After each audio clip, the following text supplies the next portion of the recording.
আজকের ভিডিওতে আমরা জানার চেষ্টা করব আমরা যে হর্নেট বাইকগুলো দেখতে পাই, যে বাইকগুলো আমাদের এখানে লঞ্চ করা হয়েছে দেশে, হর্নেট 180 সিসি, হর্নেট 160 সিসি, এই বাইকগুলো আসলে কোন বাইক থেকে ইন্সপায়ার হয়ে তৈরি করা হয়েছে। এই বাইকটা মূলত ইন্সপায়ার হয়ে তৈরি করা হয়েছে Honda CB1000 Hornet SP bike থেকে। It is the best naked sports super bike of Honda yet. In this video, I am going to tell you why it is the masterpiece bike of Honda.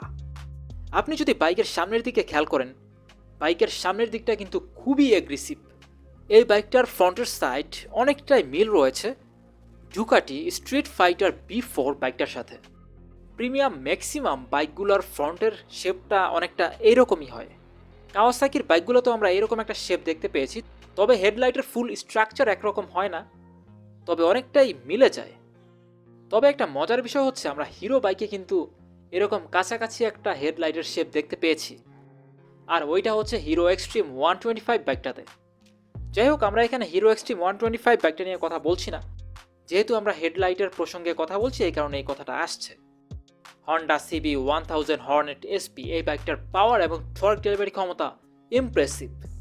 বাইকটাতে আপনি engine কনফিগারেশনে পাবেন liquid cooled DOHC 4 stroke 16 valve 4 cylinder. As a 1000cc naked street fighter bike, I feel like this engine configuration is enough.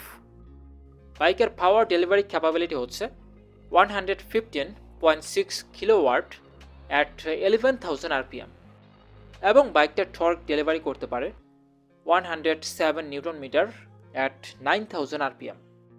According to power delivery capacity, আপনি বাইকটা থেকে প্রতি ঘন্টায় 200 kilometre প্রায় top speed পাবেন। এছাড়া বাইকটার থ্রোটল রেসপন্স যথেষ্ট ভালো। এখানে এটা আলাদাভাবে বলতে হবে না, কারণ যেহেতু এটা 1000cc একটা বাইক, এটার তো থ্রোটল রেসপন্স ভালো হবে, এটা তো স্বাভাবিক একটা বিষয়। বাইকের ফ্রন্টে ইউজ করা হয়েছে ডাবল ডিস্ক ব্রেক, আর এটা 310 মিলিমিটার ফ্লোটিং ডিস্ক। আর বাইকের পেছনে থাকছে সিঙ্গেল ডিস্ক, এটা 240 মিলিমিটার।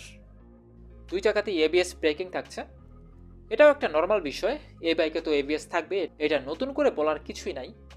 তবে বাইকের পেছনের চাকা এটা আমাকে মুগ্ধ করেছে, কারণ বাইকের পেছনের চাকার টায়ার সাইজ 180, যেটা একটা প্রাইভেট কারের চাকা থেকে অনেকটা মোটা। আর বাইকের ফ্রন্টের চাকার টায়ার সাইজ হচ্ছে 120। বাইকটাকে রাইডার যেন নিজের ইচ্ছা মতো রাইড করতে পারে, এজন্য এখানে 5টা রাইডিং মোডস যুক্ত করা হয়েছে। বর্তমানে ইউরোপের বাজারে এই বাইকের প্রাইসটা কিন্তু কম তুলনামূলক অন্যান্য নেকেড স্পোর্টস সুপার বাইকগুলোর তুলনায়, যেখানে অন্য সব নেকেড স্পোর্টস বাইকগুলোর প্রাইস 14,000 বা 13,000 ইউরোস, আর এখানে এই বাইকটার প্রাইস হচ্ছে 9,999 ইউরোস। যাই হোক, এটাই ছিল বাইকটা সম্পর্কিত আজকের ভিডিও। নেক্সট কোন বাইক সম্পর্কে আপনি জানতে চাইছেন অবশ্যই ভিডিওর কমেন্ট বক্সে জানাবেন।